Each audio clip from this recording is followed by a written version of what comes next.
뉴욕 증시는 상승 마감했습니다. 미국의 3분기 국내 총생산 확정치가 잠정치를 웃돌면서 경기 회복에 대한 기대감이 커지고 있습니다. 유럽 증시는 국가별 등락이 엇갈렸습니다. 영국 FTSE 100 지수는 사흘 연속 상승세로 6,000선 진입을 눈앞에 두고 있습니다. 국제 유가가 2년여 만에 배럴당 90달러 선을 돌파했습니다. 한파 소식에 미국의 원유 재고 감소 소식이 더해지면서 유가 상승 원인으로 작용했습니다. 미국의 3분기 국내 총생산 증가율이 잠정치보다는 높았지만 월가 예상치보다 낮은 2.6%를 기록한 것으로 나타났습니다. 기업 재고가 잠정치보다 늘었지만 개인 소비 지출이 줄면서 증가폭을 줄였습니다. 미국의 주택가격이 예상과는 달리 상승했습니다. 10월 주택가격은 전달보다 0.7% 오른 것으로 나타났습니다. 전미부동산중개인협회는 미국의 11월 기존주택 매매가 연율 468만 채로 전월비 5.6% 늘었다고 밝혔습니다.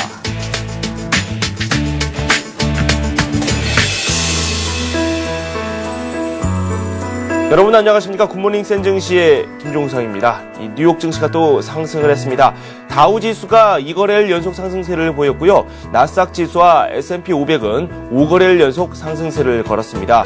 모멘텀보다는 분위기 쪽에 초점을 맞춰가는 모습을 많이 보여줬는데요. 구체적인 뉴욕 증시 마감 상황을 정리해 보도록 하겠습니다. 동양증금증권 장영철 과장과 함께하도록 하겠습니다. 어서 오세요. 안녕하십니까. 네.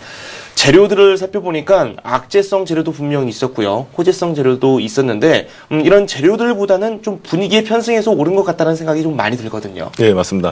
최근 들어가지고 이제 글로벌 증시가 제조업 경기부터 시작하고 전 경기 부분에서 좀 탄탄한 실적들을 좀 많이 반영을 했습니다. 최근 들어 또 경제 지표 같은 경우에도 굉장히 좀 우호적으로 좀 많이 나타났었고요.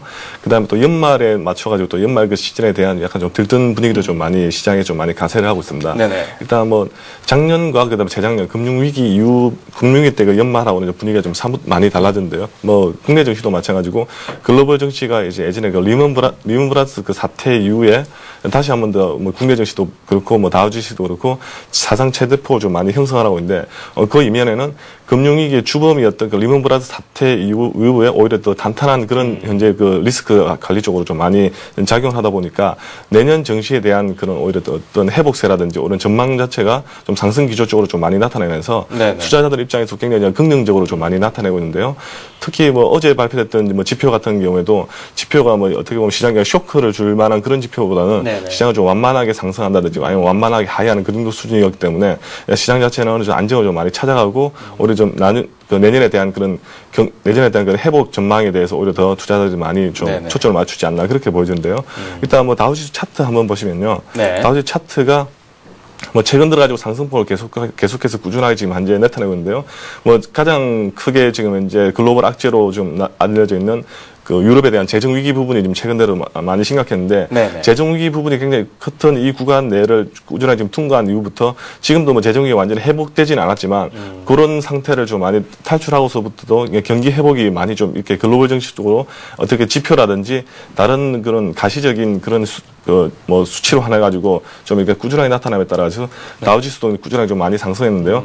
다우지수의 상승에 앞서가지고 S&P 500에 대한 지수 상승이 좀 이렇게 또 고무적인데요. 특히 S&P 500 같은 경우에는 우리나라 따지면 어떻게 보면 코스피 지수와 같이 전 업종에 대해서 좀 많이 들어가 있던 그 업종이다 보니까 S&P 500 자체가 지금 5거래일 연속으로 꾸준하게 상승을 나타내고 있다는 뜻 자체가 일단 전 업종에서 골고루 지금 이제 수익이 좀 많이 나타내고 있다는 걸 좀 많이 반증을 하고 있는데요. 이런 부분 자체가 내년에 대한 어떻게 보면 장밋빛 증시를 좀 다시 한 번 더 확인하는 그런 부분이 아니었나 이렇게 보여지고요. 네. 일단 투자자 경제 지표라든지 하반기 좀 나타날 지표들이 아직까지는 꾸준하게 지금 우호적으로 나타날 것으로 예상을 많이 되고 있기 때문에 이런 부분 자체가 아직까지는 증시에 대한 그 상승 모멘텀을 계속 이끌어가지 않을까 일단 그렇게 전망되어집니다. 네, 우리 증시는 빠른 순환매가 일어나고 있는데 이 미국에서는 골고루 이 전 업종에서 이 동등하게 또 오르는 모습이 나오고 있습니다. S&P 500 지수를 보면 확인할 수가 있다라고 정리를 해주셨습니다. 경제 지표 하나하나 살펴보도록 하겠습니다. 미국의 이 3분기 국내 총생산 증가율 잠정치가 한 2.5% 정도였는데 이 잠정치보다는 높게 나왔고 월가의 예상치보다는 좀 낮게 나왔거든요. 네, 맞습니다. 네. 일단 월가의 예상치는 GDP 성장률 한 2.8% 정도로 봤었는데요. 실제로 이제 그 발표된 수치는 2.6% 정도 나타나면서 어떻게 보면 그 잠정치보다 그 예상치보다는 좀 소폭 하했지만 또 잠정했던 한 2.5%보다는 좀 소폭 상승하면서 네. 시장에서는 오히려 좀 이렇게 안정적인 그런 환호성으로 좀 많이 나타내는데요.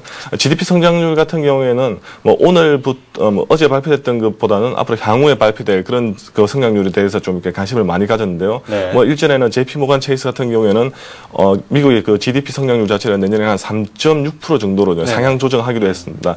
일단 내년이 올해보다 더 좋다. 네. 그리고 앞으로 향후에도 더 안전적으로 탄탄하게 좀 많이 이루어질 것이라는 게 아무래도 시장이 좀 초점을 많이 받았는데요. 일단 뭐 투자자들 입장에서는 기존에 좀 많이 알려진 그런 뉴스였기 때문에 네네. 시장에서는 좀 오히려 좀 약간 좀 안정적으로 좀 이렇게 우호적인 그런 부분도 좀 많이 나타냈던 게 좀 특징이었던 것 같은데 네. 같은데요. 일단 뭐 소비에 대한 그 지출 증가율 같은 경우에도 일단 기존에 한 2.8에서 한 2.4% 정도 소비 지출 같은 경우는 좀 소폭 좀 하향하게 나왔고요. 그다음에 기업 재고 같은 경우도 기존에 1,115억 달러에서 1,241억 달러로 오히려 소비보다는 기업 재고 쪽에서도 좀 안정을 좀 많이 나타내기 때문에 네. 향후에 나타날 그 GDP 성장률 자체가 좀 더 뚜렷하게 회복되지 않겠냐는 심리가 좀 더 강하지 않았나 그렇게 보여지는데요. 네. 네. 일단 준비한 차트 보시면서 간단하게 한번 확인해 보겠는데요. 일단 실질적인 GDP 성장률 같은 경우에도 시장에서도 뭐 예전에 금융위기, 유럽 재정위기 이후에 꾸준하게 상승을 좀 많이 나타냈던 게 GDP 성장률 가장 특징인데요. 일단은 미국 시장 자체가 굉장히 좀 이렇게 탄탄하게 좀 많이 이어지고 있다는 게 시장이 좀 특징으로 좀 많이 보여지지 않나 그렇게 보여집니다. 네, 그렇군요. 미국의 이 성장세가 예상이 된다. 이게 얼마 전에도 저희가 이 소식을 통해서 정리를 해드렸는데 앨런 그리스펀 전 연준 의장도 내년 성장률 3.5% 정도 예상을 한다. 이런 이야기를 했었고 실업률 역시 뭐 8%까지도 내려갈 수 있다. 이렇게 전망을 했었다고 하는데 미국 경제 내년도에도 좋은 흐름을 보일지 잘 지켜봐야 되겠습니다. 하지만 미국 경제가 살아나기 위해서는 뭐 고용이라든지 이 부동산이 또 함께 살아나야 될 텐데 부동산 쪽으로 해서는 호재와 악재가 또 번갈아 가면서 나왔거든요. 예, 맞습니다. 먼저 저희가 집중적으로 살펴볼 부분이 이 10월 주택 가격입니다. 이 전달에 비해서 올랐습니다. 구체적인 내용 살펴보도록 하겠습니다. 예, 일단 뭐 내일도 이제 발표될 게 주택에 대한 그런 지표인데요. 네. 일단 오늘 금요일 그 주택 지표가 두 개가 발표됐습니다. 10월 주택 가격 지수하고 11월 기존 주택 판매 지수가 나타났는데요. 네. 일단 저 두 지표가 좀 약간 엇갈리게 나타났습니다. 10월 주택 가격 지수 같은 경우는 시장이 예상치를 소폭 좀 상승했는데요. 일단 시장에 대한 그 이전치가 마이너스 0.7%였고요. 네. 전망은 한 마이너스 0.2 정도로 전망을 했었는데 실제로 발표됐던 가격 지표는 0.7%로 좀 많이 회복을 좀 많이 나타냈습니다. 뭐 전년 동월 대비해서 한 3.4% 정도 좀 하락하면서 예상치를 좀 많이 상회했네요. 네. 일단 뭐 다른 부분보다도 주택 가격 자체가 최근 들어가지고 지금 많이 이렇게 매매가 좀 많이 일어났는데 뭐 지난달에 발표됐던 그 주택 지표를 보더라도 기존 주택 판매 같은 경우에도 뭐 지난달 같은 경우에는 꾸준히 상승을 나타내면서 주택 가격 지수의 상승에 대한 그 흐름을 나타냈는데요. 네. 일단 그 이면에 또 압류 주택에 대한 그 헐값 매물로 주택 가격이 또 오히려 좀 약세를 좀 나타냈던 게 가격 지수가 어느 정도 긍정적인 흐름을 보이지 않았나 그렇게 보여지는데요. 네. 일단 뭐 주택 가격 지수 같은 경우는 준비한 그 차트 보시면요. 네. 일단 최근 들어가지고 좀 이렇게 회복세가 좀 이렇게 다시 나타나고 있는데 뭐 아직까지는 좀 긍정적인 모멘텀을 좀 아직까지는 많이 주고 있지 않지만은 네네. 시장 자체는 어느 정도 좀 이렇게 안정을 좀 찾아가고 있지 않나 이렇게 많이 예상되고 있는데요. 네. 실제적인 뭐 연율로 따져버리면 연율 같은 경우는 아직까지 마이너스 성장률에서 좀 많이 이렇게 벗어나고 있지 못하지만 최근 들어가지고 월간 단위로는 꾸준하게 좀 이렇게 상승을 좀 나타낼 것이라는 그런 회복이 좀 많이 보이는데요. 일단 주택 가격 지수 같은 경우에도 굉장히 좀 이벤트성이 좀 강한 부분이라서 네네. 올해가 끝나고 아니면 내년에 대해서 주택 경기에 대한 정부의 정책이 어떻게 바뀔 따라 가지고 주택 가격 지수도 오르락 내리락 한 그 변동성이 좀 굉장히 좀 많이 클 것 네. 같은데요. 네. 일단 오바마 정부 입장에서도 주택 가격이라든지 아니면 주택 그 부분에 대해 가지고 어느 정도의 그 정부 정책을 밝히겠다는 그런 특별한 일단은 이벤트는 지금 없기 때문에 네. 그런 이벤트 자체도 일단 뭐 오바마 정부도 피력은 했지만 아직까지 정확하게 지금 나타나고 있지 않기 때문에 네. 그런 정책에 따라 가지고 주택 지표가 이렇게 변동성이 좀 많이 보이지 않을까 그렇게 예상되어집니다. 네, 주택 가격은 올랐습니다. 시기는 약간 다릅니다. 그리고 11월 내용이 또 발표가 됐는데 기존 주택 판매 거래는 예상보다 조금 줄었거든요. 물론 절대적인 수치로는 늘었어요. 네, 맞습니다. 네. 일단 뭐 어제 같은 경우 11월 기존 주택 판매가 나타났는데요. 실제로 전망은 한 475만 호 정도가 이제 신규로 그 기존 주택 판매가 예상될 것이라고 생각했는데 실제로 발표는 468만 호 정도가 지금 이제 그 판매가 지금 나타났는데요. 네. 전월 대비해서는 한 5.6% 정도 일단 상승세를 좀 많이 나타냈지만 예상치를 좀 이렇게 하회하는 그런 부분이 나타났는데 뭐 가장 가장 컸던 게 일단은 뭐 정부에 대한 그 세제 혜택이 일단 종료된 이후부터 네. 주택 구매에 대한 그 실거래 위축이 좀 많이 일어나지 않았나 그렇게 보여지는데요. 네. 일단 뭐 주택 매매 입장 같은 경우는 그 미국에 대한 그 정부 정책이 굉장히 큰 힘을 많이 발휘하기 하기 때문에 네. 이런 부분이 이제 시장에서 좀 많이 형성하지 않나 그렇게 보여지고 있습니다. 네. 일단 뭐 주택 가격 기존 주택 판매 같은 경우 이제 준비한 지표를 보시면 뭐 최근 들어가지고 이제 꾸준하게 좀 하향세를 좀 많이 나타냈지만 시장의 모멘텀 자체가 아직까지는 뭐 감세 그 정책이 종료된 이후부터는 시장이 네. 좀 많이 위축을 좀 많이 나타내고 있는데요. 일단 내년에 주택 지표라든지 주택 부분에 대한 그 미국 정부에 대한 그 입장 자체가 네. 내년 한 2월 정도로 일단 시장에 그 발표될 예정인데 네. 그런 그 정부에 대한 그런 정책에 의해 가지고 시장에서 어떻게 좀 변동성이 갈지 네. 그런 부분도 한번 체크해 보시면 좋을 것 같습니다. 네, 아무래도 이 정부 쪽에서 정책이 나오면 조금 좋은 쪽으로 반응이 또 나오지 않을까라는 생각이 들어요. 미국 부동산 시장에 대해서 미국민들의 이 관심이 약간은 좀 저조하다는 사실을 또 지표를 통해서 알 수가 있었는데요. 이 지난주 모기지 신청 건수가 올 들어 가장 큰 폭으로 하락하는 모습을 보여줬다고 합니다. 관련 소식 전해 듣도록 하겠습니다. 예. 일단 그 NBA 모기지 신청 건수가 한 19% 정도로 좀 하락을 했습니다. 올 들어 최대폭으로 하락했는데요. 일단 뭐 재융자 지수라는 분이 25% 정도 하락하면서 가장 많이 컸던 그런 지표를 많이 나타냈는데 일단 올 말 들어가지고 특히 그 실업률 자체가 굉장히 좀 많이 커지면서 금리 자체도 좀 많이 모기지 금리가 좀 상승하는 그런 효과를 많이 나타냈습니다. 그리고 그 모기지 신청 건수 같은 경우에도 이게 앞서 말했다시피 내년에 대한 그런 전망 때문에 오히려 그 연말로 갈수록 그 주택 모기지 신청 자체가 좀 많이 줄어드는 그런 양상을 많이 보이고 있습니다. 네네. 내년 들어가지고 정부에 대한 그 주택 정책 자체 이거 변동성에 따라 가지고 일반 주택에 대한 수요자들에 대한 그 정책이 좀 많이 바뀔 거기 때문에 네. 그런 부분 때문에 어떻게 보면 계절적인 요인 때문에 연말로 갈수록 모기지 신청 건수로 좀 하락하는 그런 모습 보이는데요. 특히 뭐 오늘 같은 경우는 좀 큰 폭으로 좀 하락했던 게 네. 약간 좀 이례적으로 좀 판단되지만은 아직까지는 그 모기지 신청 건수 같은 경우에도 올해가 끝나고 내년이 넘어가는 그 시점에서 어떻게 보면 그 주택 수요자들에 대한 그런 판단이 좀 이렇게 가시화되지 않을까 그렇게 그 예상되어집니다. 네, 그리고 미국에서 이 지난달 신용카드 연체율이 3년 내 최저치를 또 기록했다고 합니다. 그만큼 주머니 사정이 나아졌다는 뜻인지 이걸 또 어떻게 해석할 수 있을까요? 예, 일단 뭐 신용카드 연체율 자체가 원래 뭐 국내도 마찬가지지만 이렇게 연말로 갈수록 하면은 오히려 좀 이렇게 하락하는 그런 모습이 많이 나타나는데요. 네네. 일단은 소득 수준 자체가 좀 많이 나타나면서 증가하면서 그에 대한 연말에 대한 그 보너스 부분 자체가 아니라 기업들에서 좀 많이 나타나다 보니까 네. 아마 그런 부분이 좀 많이 나타났을 것 같은데요. 특히 연말로 가져가면서 오히려 그 가계 소비출이 많이 좀 증가하는데도 반면에 네. 그 은행에 대한 그 연체율 자체가 좀 많이 하락했다는 자체가 아무래도 그 가계 소비라든지 가계에 대한 소득 부분이 좀 많이 증가하지 않았나 그렇게 보여지는데요. 뭐 최근 들어가지고 경기 회복에 따라 가지고 가계 소득 자체가 좀 꾸준하게 많이 증가했던 게 그 요인으로 좀 많이 작용하지 않았나 그렇게 보여집니다. 네. 유럽 증시 소식도 한번 정리를 해보도록 하겠습니다. 주가는 조금씩 엇갈렸습니다. 영국 FTSE 100 지수는 이 사흘째 상승세를 지속했고요. 뭐 독일과 프랑스는 하락하는 움직임이 나왔습니다. 이 중국이 유럽 쪽에 대한 관심 계속해서 보여주고 있는데 먼저 유럽 주요국 증시 상황부터 정리를 해보죠. 예, 일단 어제 그 유럽 증시 같은 경우는 좀 이렇게 등락이 좀 많이 엇갈렸는데요.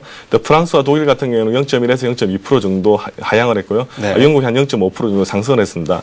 일단 가장 컸던 게 미국에 대한 그 GDP 장점치가 예상을 상회하면서 유럽 증시에 좀 안정을 좀 많이 찾았는데요. 그 이면에 또 다른 또 부분에서도 중국 같은 경우 최근에 그 재정 위기를 좀 많이 나타내고 있던 포르투갈에 대한 국채를 한 50억 유로 정도를 매입할 준비가 나타냈던 의사가 있다는 표명에 네. 오히려 유럽 증시에 좀 안정을 많이 찾아갔는데요. 유럽 증시에 대한 그 어떻게 보면 상승이라든지 하향에 대한 그 변동성에 대한 키를 가장 많이 쥐고 있는 게 재정 위기가 어떻게 극복될 것이냐는 그런 부분인데요. 뭐 어제 같은 경우는 일단 재정 위기 자체가 꾸준하게 좀 이게 상승할 것이라고 재정 위기 자체를 좀 극복할 수 있는 기대감 자체가 좀 꾸준하게 상승할 수 있다는 그런 이슈가 좀 많이 제기되면서 네네. 오히려 뭐 은행주라든지 아니면 다른 그 소비 유통주 특히 자동차주 같은 경우도 어제 상승하면서 유럽 증시 자체를 좀 안정을 좀 많이 찾았는데요. 그 이면에는 최근 들어 좀 많이 그 상승에 대한 그 어떻게 보면 그 매물대가 좀 많이 형성되면서 네. 우리 이익 실현 부분도 좀 많이 나타냈는데 유럽 증시 같은 경우에도 일단 유럽 재정 위기 자체가 오히려 좀 이렇게 탄탄하게 좀 이렇게 해결되는 그런 국면이 나타나면 네. 좀 안정을 계속해서 찾아가지 않을까 그렇게 전망해 봅니다. 네. 그리고 저희가 얼마 전에 유럽 중앙은행이 매입한 국채 규모가 좀 많이 줄었다 이런 소식을 전해드렸었는데 또 반대로 이번에는 유럽중앙은행이 각국 은행들에게 이 신규 자금을 또 지원을 한다고 하죠. 예, 맞습니다. 일단 가장 컸던 게 어제 같은 경우는 ECB가 이제 은행권에 3개월 만기로 일단 단기로 일단 1,495억 유로 정도로 대출을 좀 많이 나타냈는데요. 일단 뭐 단기로 ECB 은행 자체가 일단 은행권에 좀 많이 대출을 해준 거에 따라 가지고 은행들에 대한 그 유동성 확대를 좀 많이 나타내고 있는데요. 이런 부분 자체는 최근에 그 재정 위기를 겪고 있는 유럽 국가들한테도 오히려 좀 이렇게 호재성 멘트로 좀 많이 작용할 수 있고요. 이런 부분 자체가 오히려 유럽 재정 위기 자체를 좀 이렇게 안전하게 좀 이끌어갈 수 있지 않나 그렇게 보여짐에 따라 가지고 시장에서 좀 많이 반기는 그런 분위기였지 않나 그렇게 보여집니다. 네.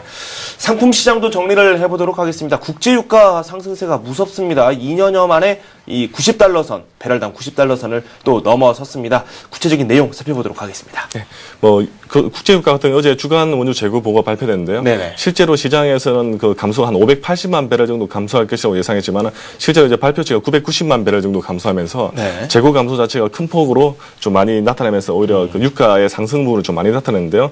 일단 어제 같은 경우 주간 원유 재고 자체가 가장 컸던 게 아무래도 시장 자체를 좀 많이 이끌었는데요. 유가는 이전 내에 최고치를 좀 많이 달성했습니다. 국제유가가 90.48달러로 마감하면서 시장에 대한 어떻게 보면 크게 큰 어떻게 보면 성장세를 좀 많이 나타내고 있는데요. 어제 유로 같은 경우도 0.0002달러 정도 유로는 하락하면서 유로당 1.3092달러로 유로 같은 경우도 좀 안정을 좀 많이 나타내고 있고요. 특히 달러 인덱스 같은 경우에도 82.08로 나타나면서 달러 인덱스도 좀 이렇게 안정을 찾아가지 않나 그렇게 보여지는데요. 유가 같은 경우는 일단은 90%를 일단 찍었기 때문에 시장 자체에서는 좀 약간 어느 정도 경계하는 그런 모습도 많이 보이는데 유가 같은 경우에는 뭐 향후 자체는 뭐 최근 들어도 경제 성장이 계속 이렇게 이어질 경우에는 유가 같은 경우 아직도 100불 정도도 아마 지금 쳐다보는 곳이 좀 많기 때문에 그런 부분에 따라서 유가에 대한 변동성도 좀 많이 커지지 않을까 그렇게 보입니다. 골드만삭스가 한 120달러 정도로 예상을 했었나요? 예, 그 정도로 예상을 했습니다. 국제유가가 어디까지 올라갈지도 한번 좀 지켜봐야 될 것 같습니다.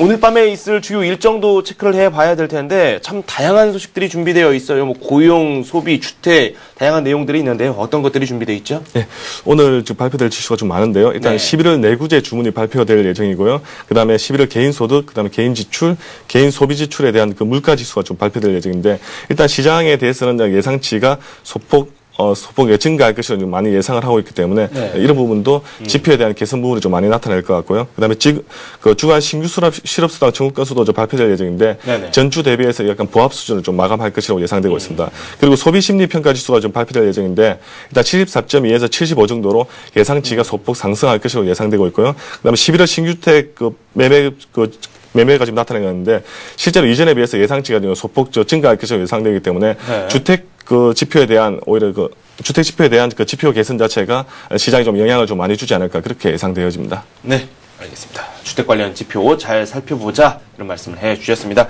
지금까지 동양종금증권 장영철 과장과 함께했습니다. 고맙습니다. 감사합니다.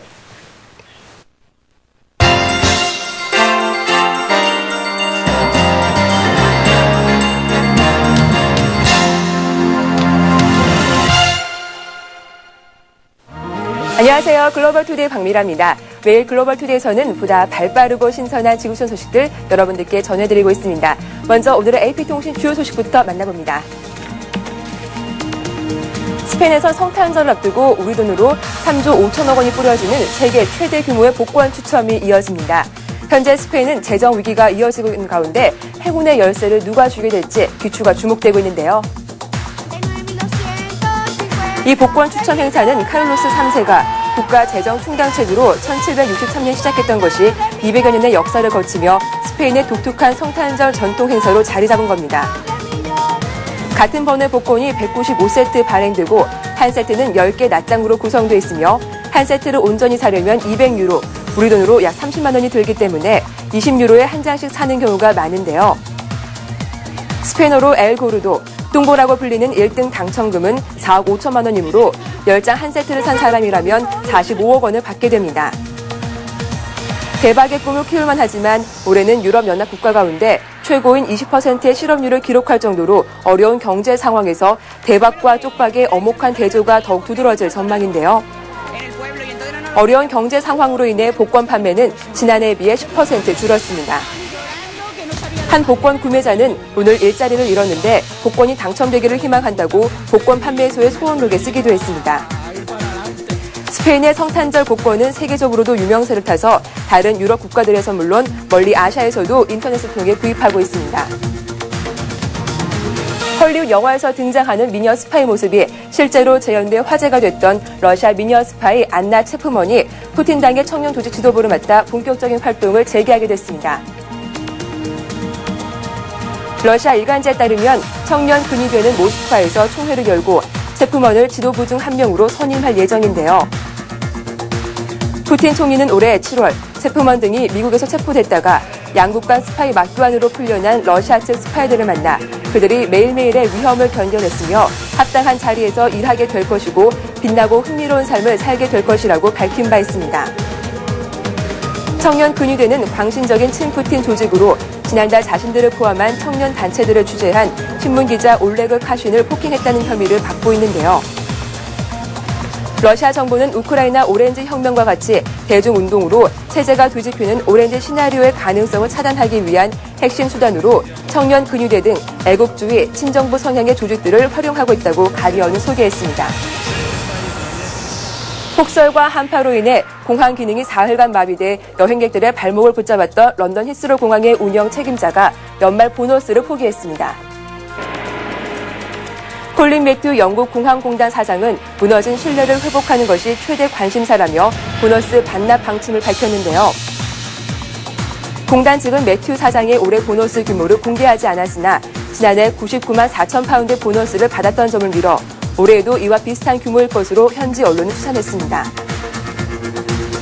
히스로 공항은 지난 주말 시선센티에 눈이 내리면서 사흘간 공항 운영이 마비되다시피 해 수천여 명의 여행객들이 공항에서 밤을 지새는 등 큰 불편을 겪었는데요.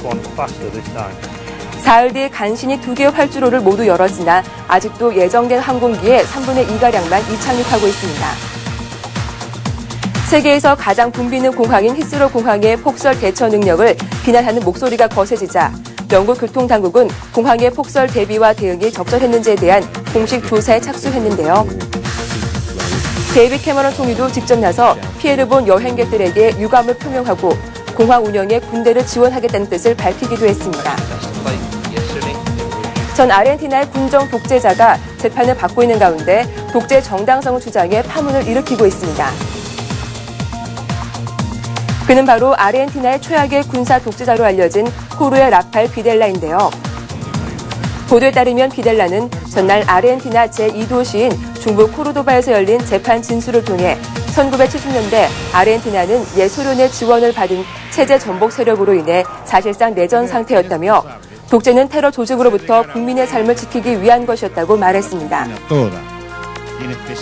비델라는 군사 독재를 이른바 더러운 전쟁으로 부리는 것을 받아들일 수 없으며 자신의 행위는 정당한 전쟁이자 깨끗한 전쟁이었다는 입장을 밝혔는데요. 비델라는 비교적 단호한 목소리로 45분간 이 같은 내용의 진술을 했으며 이런 모습은 주요 TV 방송을 통해 생중계됐다고 이 신문은 전했습니다. 비델라는 1976년 이사벨 페론 정권을 무너뜨리고 집권해 1981년까지 권좌를 유지했으며 집권 기간 코르도바에서 발생한 31건의 정치범 살인과 5건의 고문 행위를 주도한 혐의를 받고 있는데요. 앞서 비델라는 지난 7월 초부터 시작된 재판 과정에서 군정의 인권 탄압 관련 범죄 행위는 모두 나의 책임 아래 이루어진 것이라며 인권 탄압 행위에 연루된 군인과 경찰들은 나의 지시를 따랐을 뿐이라고 말해 현재 재판에 넘겨져 있는 700여 명의 군인과 경찰의 무죄를 주장하기도 했습니다. 대통령 선거를 둘러싼 코트디부아르의 정국 혼란이 걷잡을 수 없는 사태로 치닫고 있는 가운데 반기문 유엔 사무총장이 내전 재발 가능성에 심각한 우려를 표명했는데요. 반 총장은 유엔 코트디부아르 평화유지군이 용병에 대해 우려하고 있다며 라이베리나 등지에서 용병들이 모여들어 코트디부아르가 내전 재발의 실질적인 위험에 직면해 있다고 밝혔습니다. 반 총장은 코트디부아르 안정을 위해 평화유지군의 역할이 더욱 중요해졌지만 그바그보 대통령 측이 평화유지군의 활동을 방해하고 있다고 비난하면서 유엔의 활동을 방해하려는 어떤 시도도 결코 용납하지 않을 것이라고 강조했는데요. 이와 관련 국제형사재판소의 루이스 모네로 오캄포 수석검사는 코트디부아르에서 대규모 폭력 사태를 유발하거나 유엔 평화유지군을 공격하는 정치 지도자들이 나온다면 국제형사재판소의 조사를 피할 수 없을 것이라고 경고했습니다. 모레노 오캄포 검사는 만약 권력 유지를 위한 공기를 요구한 정치인의 발언이 실제 대규모 폭력 사태로 이어진다면 해당 발언을 한 정치인을 기소할 것이라며 코트디부아르에서 폭력 사태를 조장하는 정치 지도자들은 결국 단죄될 것이라고 거듭 밝혔는데요. 그러나 코트디부아르 정치권은 서로 국민 봉기를 촉구하는 등 한 치 앞도 예상할 수 없는 불안한 상황이 이어지고 있습니다. 사실상 대통령 선거에서 패배하고도 퇴진을 거부하며 전국 혼란을 주도하고 있는 롤랑 그바그보 대통령에 대한 국제사회 압박이 거세지고 있습니다. 세계은행은 코트디부아르에 대해 금융 동결 조치를 취했다고 밝혔는데요. 로버트 졸릭 세계은행 총재는 이날 프랑스 파리에서 니콜라 사르코지 대통령과 회담한 뒤 이같이 발표했다고 AFP 통신 등 외신들이 보도했습니다. 졸릭 총재는 또 서아프리카 8개국의 경제협의체인 서아프리카 경제통화동맹도 금주중 장관회의를 열어 코트디부아르에 대해 금융 동결 조치를 취하는 방안을 논의할 것이라고 밝혔습니다. 유럽연합도 이날 그바그보 대통령 부부와 측근 인사 등 모두 19명에 대한 여행 금지를 확정한 데 이어 조만간 자산 동결을 위한 법적 조치를 마무리 지을 것이라고 브뤼셀의 외교 소식통이 전했습니다. 한편 국제사회가 실질적 대통령으로 인정하고 있는 알라산 와타라 전 총리는 이날 그바그보 대통령의 대선 재검증 요구를 거부했습니다. 그바그보 대통령은 전날 TV 연설을 통해 아프리카 연합, 유럽연합, 미국, 러시아, 중국 등 국제사회가 참여하는 위원회를 구성해 대선 과정 전반에 대한 실사를 벌일 것을 제안했습니다. 이스라엘이 가자 지구를 또 공격했습니다. 팔레스타인 무장대원 5명이 숨진 이후 단 사흘 만에 일어난 공습으로 국제사회에 충격을 던져주고 있습니다.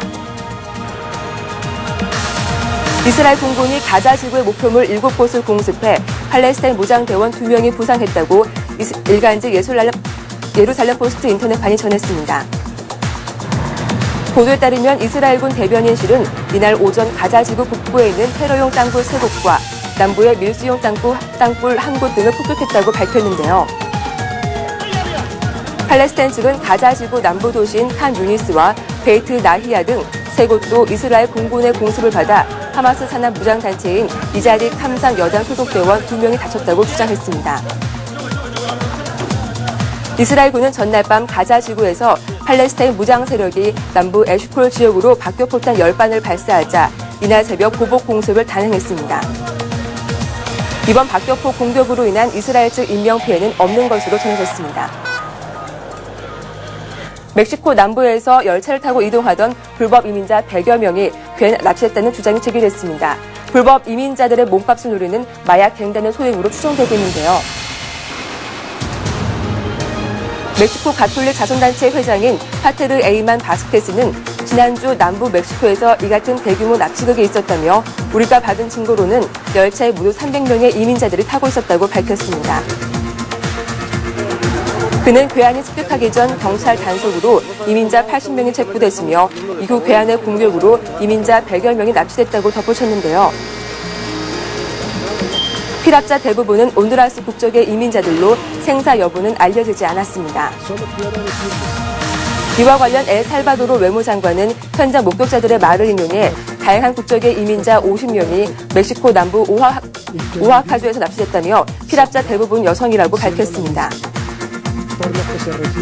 목격자들은 괴한들이 철로에 돌과 나무를 올려놓아 열차를 멈추게 한 뒤 큰 칼인 마체테를 이용해 이민자들을 공격하고 납치했다고 전했는데요. 멕시코 정부는 이번 사건과 관련해 공식 입장을 내놓지 않고 있습니다. 매년 미국 미립국을 위해 수십만 명의 불법 이민자들이 멕시코로 몰리면서 이들의 몸값을 노리는 마약갱단의 납치나 부패 경찰관의 범죄 표적이 되고 있습니다.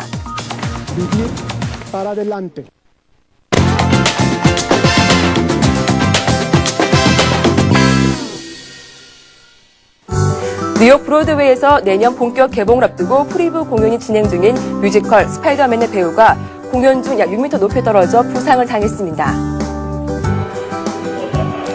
경찰과 미 언론들에 따르면 스파이더맨 공연을 하던 도중 스파이더맨 역을 맡은 남성 배우가 무대 위에서 떨어지는 사고가 발생해 공연이 중단되고 배우는 응급차에 실려 병원으로 후송됐습니다. 사고는 뮤지컬이 거의 끝나갈 무렵 여주인공이 절단된 다리 끝에 매달렸다 떨어지자 스파이더맨이 이를 구하기 위해 달려드는 장면에서 발생했으며 스파이더맨은 등 뒤에 연결된 줄이 끊어지면서 바닥으로 추락했습니다. 극단 측은 사고 배우가 누구인지 밝히지 않았는데요. 이 배우는 추락 사고로 늑골이 부러지는 중상을 입기도 했습니다. 극단 측은 일단 공연을 지속할 예정이지만 부상 배우 역할을 누가 맡을지는 알려지지 않았습니다. 미국 캘리포니아에서는 한 운전자의 차 사랑이 화제가 되고 있습니다. 무려 45년 넘게 한 자동차를 타고 있는데요. 이 주인공은 1965년 구매한 포드의 머스탱 신차를 아직까지 사용하고 있을 뿐 아니라 외관 및 부품의 상태도 최상으로 유지 관리하고 있어 자동차 마니아들 사이에서 큰 관심을 모으고 있습니다. 공기 흡입구인 인테이크와 연료 공급기인 카뷰레이터를 제외하면 1965년 출시 당시 부품이 거의 온전히 보존되어 있는데요. 이 자동차는 지금까지 무려 160만 킬로미터가 넘는 거리를 달렸습니다. 엔진이 3번 교체되는 동안 6자리 숫자의 자동차 주행거리 기록계는 이미 한 바퀴를 넘어선 상태였는데요. 45년 가까이 이 자동차에 애정과 관심을 쏟아왔던 차 주인은 아직도 1년에 30-40km 이상 운전할 정도로 이 자동차를 애용하고 있다고 전했습니다. 연말이 되면 도로는 수많은 사람들로 넘쳐나게 되죠. 길바닥에 버려지는 쓰레기도 만만치 않습니다. 이에 프랑스에서는 경공들이 청소에 나서 화제가 되고 있습니다. 네오와 턱수도란 이름의 보스턴 테리어종 견공 2마리가 최근 프랑스 한 남부 도심가에 나타나 길바닥에 버려진 쓰레기를 수거하는 모습이 포착됐습니다.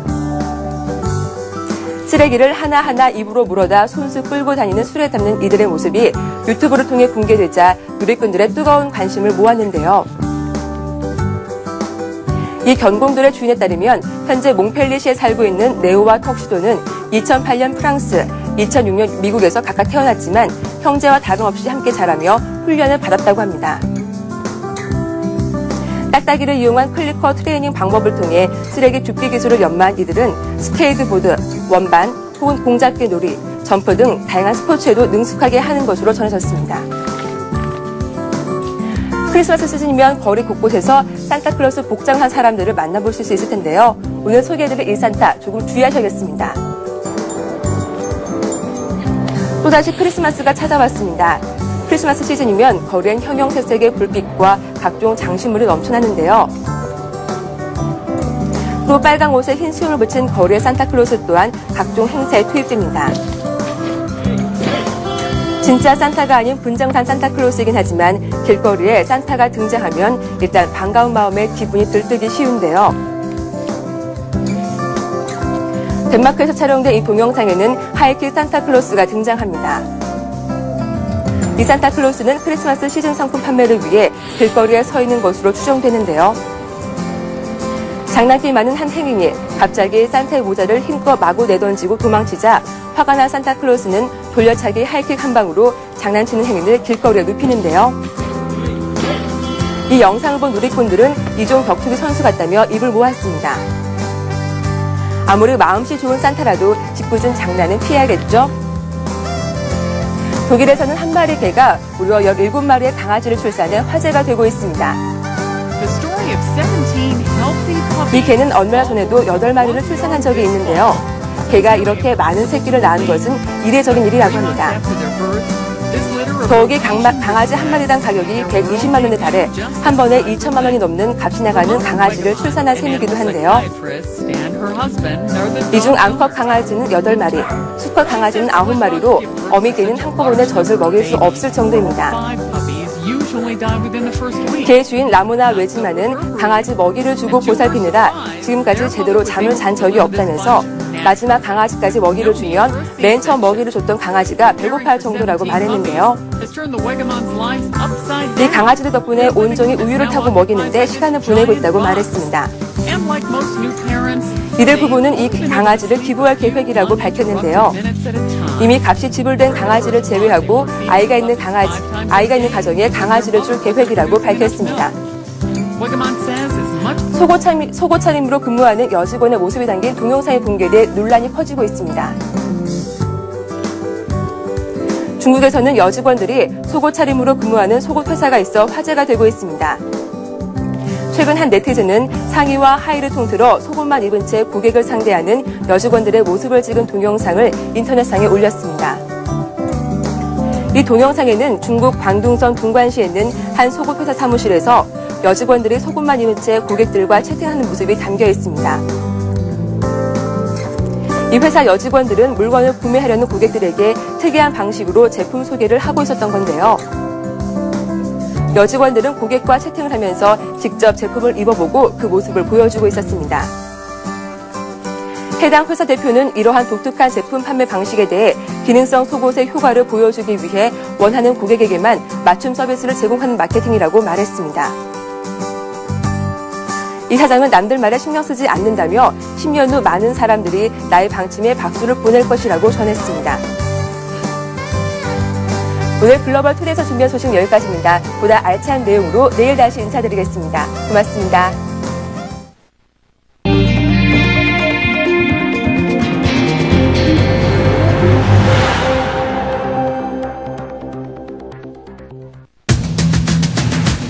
올해 말부터 김포 한강과 남양주 별내 등 수도권 신도시에 들어서는 신규 분양 아파트의 전매 제한이 대거 풀리면서 부동산 시장의 공급량에 대한 우려가 커지고 있습니다. 새만금 간척지에 세계 최대 규모의 신재생에너지 단지가 조성됩니다. 또한 인공섬 방식의 신항만과 함께 군산공항의 국제선 취향도 추진돼 대중국 관광 물류 거점으로 육성됩니다.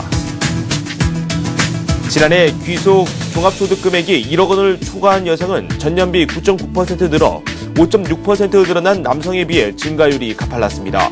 그러나 절대 숫자에서는 남성이 5배 이상 많은 것으로 나타났습니다. 내년부터 건강보험료 상한액 납부자는 매월 내는 보험료가 223만 원으로 올해보다 48만 원 늘어납니다. 보험료 부담 능력이 있는 고액재산 피부양자도 앞으로는 보험료를 내야 됩니다.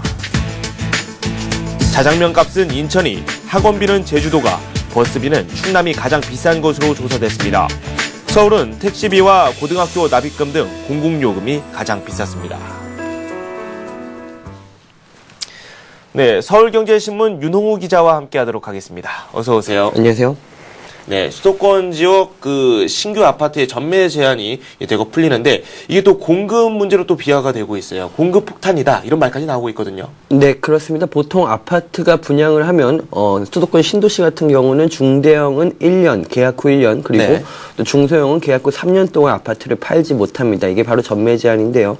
올해 말부터 내년 초를 기점으로는 수도권 신도시에서 이 분양권 전매 제한이 대거 풀리면서 시장에 좀 매물이 쏟아질 예정입니다. 올해와 내년을 통틀어서 전매 제한 해제 지역을 조사한 결과 인천, 송도, 청라, 김포, 한강, 남양주, 별내, 광교 등 신도시에서 3만 가구가 넘는 물량의 전매 제한이 해제되는 것으로 나타났습니다. 네. 인천, 청라가 1만 7천여 가구로 가장 많고요. 남양주, 별내 4,800가구, 김포, 한강 4,600여 가구, 인천, 송도 2,600여 가구, 경기, 과고 1,200여 가구 등입니다. 문제는 이들 지역 신규 분양 아파트가 아직도 다수 미분양으로 남아있고 대기하고 있는 공급 물량도 상당히 많다는 것입니다. 김포 한강 신도시의 경우 내년에만 1만 가구의 물량이 추가로 공급될 예정인데요. 미분양 물량, 또 분양권 물량, 신규 공급 물량까지 겹칠 경우 가뜩이나 침체된 수도권 외곽 신도시들의 부동산 시장 상황이 더 안 좋아질 수 있지 않겠느냐 이런 전망도 나오고 있습니다. 네, 보통 분양권이라고 한다면은 이 거래가 되기 이전에 이 새 아파트를 분양받은 사람 뭐 프리미엄을 붙여서 이렇게 내놓는 경우가 상당히 많은데 이게 보통 흔히 볼 수 있는 그런 모습인데 그렇다면 시장 기능이 지금 제 기능을 하지 못하고 있다 이런 뜻으로 해석이 가능한 부분이 아닌가요? 네, 그렇습니다. 분양권에 웃돈, 즉 프리미엄이 붙어 있을 경우에는 신규 분양 시장에는 오히려 아파트 공급을 원활하게 하는 촉매제로 작용을 하지만 분양가와 아예 차이가 없거나 마이너스 프리미엄 상태인 분양권이 나오면 새로 공급되는 아파트는 경쟁력이 떨어지고 그 도시 전체의 거래도 정체될 수밖에 없습니다. 업계에서는 최근 2, 3년간 인천, 청라나 김포, 한강 등 수도권 신도시를 분양받은 사람들 가운데 다수가 외지인의 투자 수요로 보고 있습니다. 이들이 중도금과 잔금에 대한 압박을 견디지 못하고 분양권을 투매할 경우 가뜩이나 좀 가라앉아 있는 수도권 중대형 분양 시장에는 악영향을 끼칠 것으로 보입니다. 현재 전국적으로 미분양 아파트는 꾸준히 줄어들고 있지만 수도권 중대형 아파트는 미분양이 오히려 늘어나고 있는 상황입니다. 국토해양부에 따르면 서울을 포함한 수도권의 전용 85제곱미터 초과 중대형 미분양 아파트는 지난 10월 기준 2635가구로 수도권 전체 미분양의 70%가 넘습니다. 앞으로 분양권 전매 제한이 풀리면서 매물이 나오고 신규 공급 아파트까지 분양되면 중대형 아파트의 미분양 문제는 좀 장기화될 가능성이 높아 보입니다. 네, 그리고 새만금 간척 사업 추진된 지 20여 년이 됐다고 합니다. 종합개발계획 초안이 나왔다고 하는데요. 그 내용을 한번 살펴보니까 신재생에너지 세계 최대 규모로 조성이 된다고 하고요. 그리고 군산공항은 또 국제선 취항까지도 계획을 하고 있다고 하는데요. 구체적인 내용 살펴보도록 하죠. 네, 일단 아직까지는 청사진이기는 한데요. 네. 정부가 세계 최대 신재생에너지 단지를 포함한 새만금 도시 종합개발계획을 내놨습니다. 정부는 각계 의견을 좀 들어서 최종안을 마련한 뒤에 내년 1월 새만금 위원회를 열어 종합개발계획을 확정한다는 방침입니다. 계획안에 따르면 새만금 복합도시 아리울은 호수를 중심으로 북쪽에는 산업주거, 상업기능, 남쪽에는 관광주거기능이 결합된 명품 도시로 만들어집니다. 새만금 지역 예상 인구는 73만 명이며 복합도시와 배후도시, 군산경제자유구역 등 중심부에 46만 명을 수용할 예정입니다. 크게 보면 주력산업 혁신축과 환황의 경제권 연계축, 그리고 신산업 발전축 등 3대 발전축으로 나누어 개발되고요. 특히 세계 최대 규모 신재생 에너지 단지를 만들어 신도시 내 에너지 수요의 15%를 태양광과 바이오 에너지, 풍력 등으로 충당한다는 계획입니다. 네. 교통대책으로는 새만금 포함 고속도로와 새만금 대하철도 복선화를 추진하고 2020년 4선석, 2030년까지 18선석을 갖춘 국내 첫 인공섬 신항만을 건설하며 네. 군산공항도 중국 관광 물류 거점이 될 수 있도록 국제선 취항을 준비할 예정입니다. 네. 그리고 연소득 1억 원 이상이 되는 여성의 수가 크게 늘었다고 합니다. 여전히 남성 숫자가 더 많다고는 하는데 그만큼 여성들, 이 고학력 전문직 여성들이 많이 늘었다. 이런 뜻으로 풀이가 된다고 하는데요. 관련 소식 전해드리도록 하겠습니다. 네, 고학력 전문직 여성의 증가로 연소득 1억 원 이상을 버는 여성 고소득자 증가율이 남성보다 가파르게 증가하고 있습니다. 국세청에 따르면 지난 2009년 1억 원 이상을 번 사람은 13만 5,424명으로 전년보다 8,053명이 증가했습니다. 1억 원 초과 고소득자 중 남성은 11만 3,224명, 여성은 2만 2,200명인데요. 남성이 약 5배는 많긴 하지만 여성 고소득자의 증가 속도는 남성을 추월했습니다. 여성은 전년에 비해 9.9% 증가했고 남성은 5.6% 증가하는 데 그쳤습니다. 이 밖에 고령화에 따라 장년 노년층의 경제활동도 활발해지고 있습니다. 2009년 종합소득세 신고 인원 가운데 50대가 80만 7천 명, 60대가 32만 9천 명으로 2005년의 신고 인원보다 각각 83.9%, 77.3% 증가한 것으로 나타났습니다. 네. 그리고 내년부터는 부유층들이 이 건강보험료를 더 내야 된다고 합니다. 그리고 소득이 없으면 지금까지는 건강보험료를 내지는 않았는데 재산이 좀 있는 분들도 건강보험료를 내게 됐다고요. 네, 지금까지 재산이 아무리 많더라도 직장 가입자의 피부양자로 등록이 돼 있으면 건강보험료를 전혀 내지 않았습니다. 그런데 내년부터는 이 가운데 상당수가 지역 가입자로 편입돼 건강보험료를 부담하게 될 것으로 보입니다. 진수희 보건복지부 장관은 이 같은 내용의 복지부 업무 보고 내용을 이명박 대통령에게 어제 보고했는데요. 건강보험료 상한선도 높아집니다. 지금은 아무리 소득이 많아도 한 달에 175만 원만 내면 됐는데 내년부터는 223만 원을 내야 합니다. 일단 2천여 명이 대상입니다. 복지부의 이번 정책은 고액재산 보유자 등 부담 능력이 있는 경우에는 피부양자에서 제외하고 보험료 상한을 인상해서 고소득자에게 소득비례 보험료 부과를 보다 강화하겠다는 취지입니다. 이와 함께 내년 3월부터는 일부 고소득층을 제외하고 중산층까지 보육료 전액이 지원됩니다. 소득 하위 70%대까지 확대가 되는데 92만 명가량의 혜택을 볼 것으로 예상됩니다. 내년 보건복지 분야에서 창출될 일자리는 36만 개로 설정이 됐습니다.